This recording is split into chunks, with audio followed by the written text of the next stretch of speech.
Pour comprendre l'engagement actionnarial, le mieux est de commencer par le définir.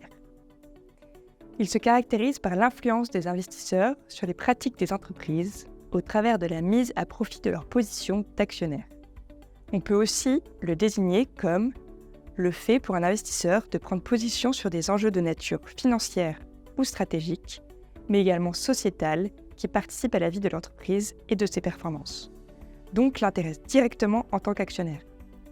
Cela étant dit, comme nous le verrons, la pratique de l'engagement peut être étendue à d'autres types d'investisseurs que les actionnaires, tels que les gérants obligataires. C'est une technique de plus en plus utilisée par les investisseurs responsables, aux côtés des outils de gestion, comme la sélection positive ou négative des valeurs. Selon les auteurs Girard et Lemot, on peut distinguer 4 formes d'activisme, selon notamment le degré d'engagement organisationnel et sociétal. Les activistes conventionnels sans prise de contrôle, les activistes conventionnels avec prise de contrôle, les activistes militants ou activisme social, et les activistes globalement engagés.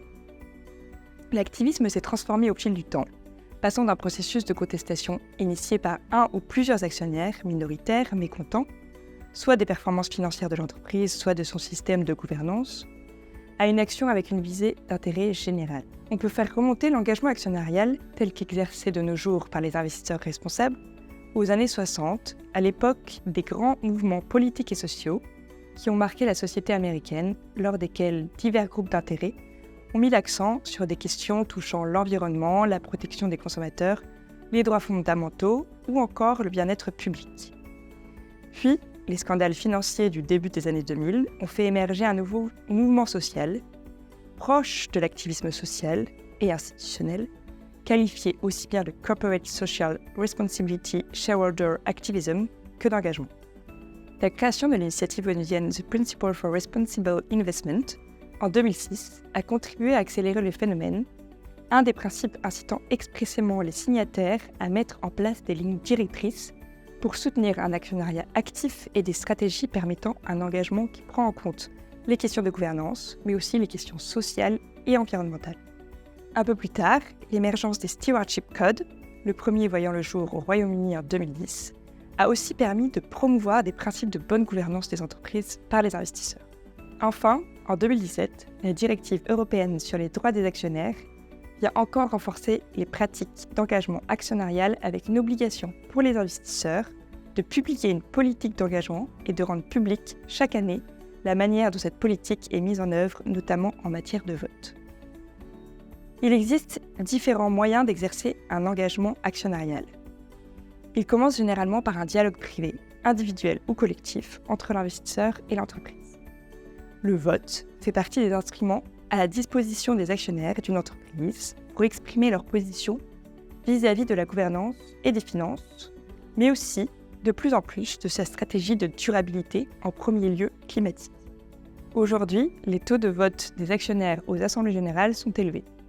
Par exemple, le dernier rapport de l'Association française de gestion sur l'exercice des droits de vote en assemblée générale, qui se base sur les réponses de 71 sociétés de gestion françaises, relève qu'au global, en 2022, ces sociétés de gestion exercent effectivement leur droit de vote 91% de leurs actions cotées en portefeuille.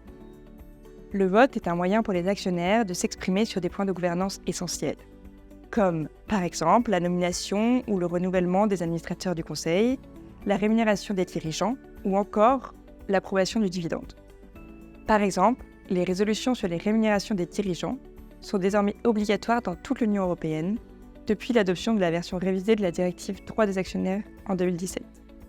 C'est ce qu'on appelle les Say on Pay. Ce sont souvent les résolutions les plus contestées par les actionnaires. Selon l'AFG, en 2023, les résolutions sur les rémunérations ont été rejetées à 37% par les sociétés de gestion de son échantillon.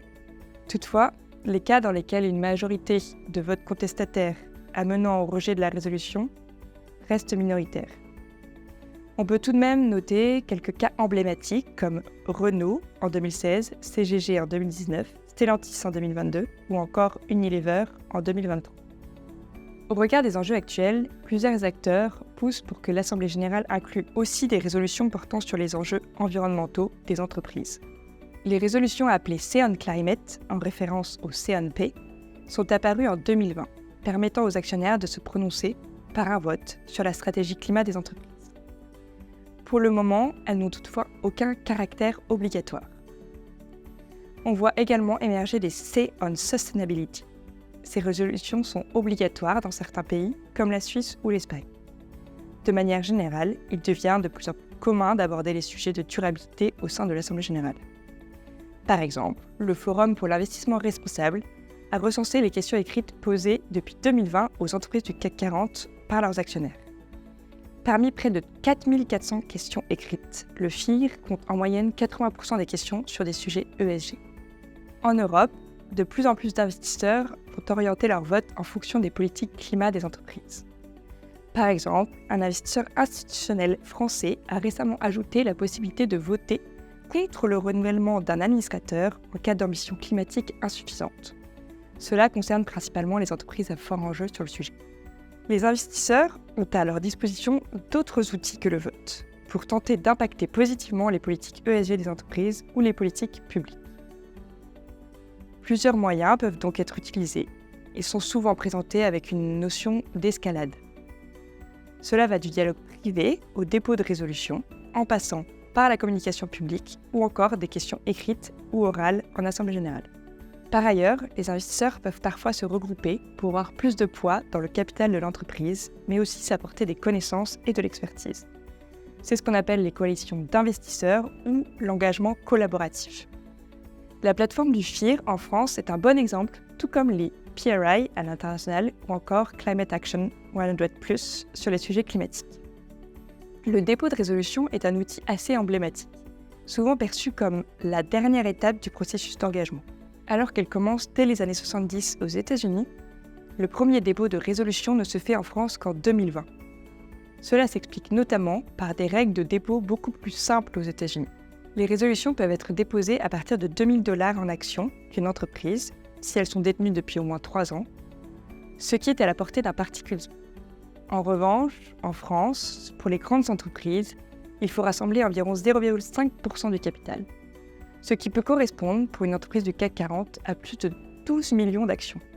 Alors qu'on compte une poignée de résolutions par an en France chaque année, l'association CERES en recensait 263 rien que sur le climat déposé aux assemblées générales américaines pour la saison 2024. De plus, en France, le dépôt de résolution est encore mal perçu, souvent pris comme une agression, et les investisseurs sont assez prudents quant à son utilisation. Les modes d'engagement actionnarial sont donc différents selon à la fois les types d'investisseurs, leur taille, les classes d'actifs, etc. Mais également selon les géographies et les cultures. Mais quel est l'impact de ces actions d'engagement ? Quelle contribution réelle au progrès des entreprises sur leurs enjeux ESG ? N'est-il pas plus efficace de désinvestir ? De nombreuses études ont été menées sur le sujet ces dernières années, cherchant à comprendre et à mesurer l'impact réel des actions d'engagement sur l'évolution des pratiques des entreprises et leurs performances financières et extra-financières. On peut par exemple mentionner l'article « The Impact of Sustainable Investing, a Multidisciplinary Review », qui indique que les effets de l'investissement durable sont cumulatifs et suivent un processus distribué entre acteurs, selon 3 catégories: sélection positive ou négative, engagement actionnarial et field building. Selon les auteurs, l'engagement actionnarial représente celle contribuant au plus d'impact. D'autres chercheurs ont montré que l'engagement pouvait avoir 2 effets principaux sur la direction et l'attitude d'une entreprise. D'un côté, l'effet disciplinaire. L'entreprise corrige un problème soulevé par les parties prenantes qui l'engagent. D'un autre côté, l'effet signal. Un signal pour le marché, mais pas d'effet disciplinaire pour l'entreprise qui résiste à la pression externe. En outre, plusieurs recherches ont montré l'importance de différents facteurs déterminants dans le succès ou l'échec d'un engagement. Par exemple, dans l'article mentionné ici, les leviers d'efficacité de l'engagement actionnarial collaboratif ont été analysés. Pour cela, un échantillon de 375 entreprises dans 35 pays ciblés par les investisseurs sur des sujets environnementaux a été constitué. Sur cette base, les caractéristiques des cibles des coalitions, des sujets d'engagement et leurs interactions ont été étudiées. Au final, les résultats de l'article concluent que le niveau de participation dans la cible serait moins central que la taille de la coalition. Dans certaines configurations, l'accès local et l'expérience des acteurs sont également déterminants. On peut mentionner un cas emblématique en France, celui de Total Energy. Plusieurs coalitions d'actionnaires ou actionnaires individuels entretiennent un dialogue continu avec l'entreprise. Celui-ci a été ponctué de dépôts de résolution ces dernières années. Ces dépôts ont été réussis en 2020 puis 2023, faisant suite aux premières tentatives de la société de gestion Fitrust en 2011. Mais l'entreprise a également refusé d'inscrire des résolutions d'actionnaires sur le sujet climatique à l'ordre du jour de son agenda en 2022. Globalement, on a pu voir des progrès sur la transparence et les objectifs de l'entreprise ces dernières années. Toutefois, la nouvelle demande déposée en 2023 par une quinzaine d'actionnaires d'aligner ses objectifs Scope 3 2030 avec les objectifs de l'accord de Paris montre qu'il reste d'importants progrès à accomplir pour atteindre cet objectif d'ici 2050. Quoi qu'il en soit, toutes les parties prenantes doivent être embarquées pour transformer réellement le business model des entreprises.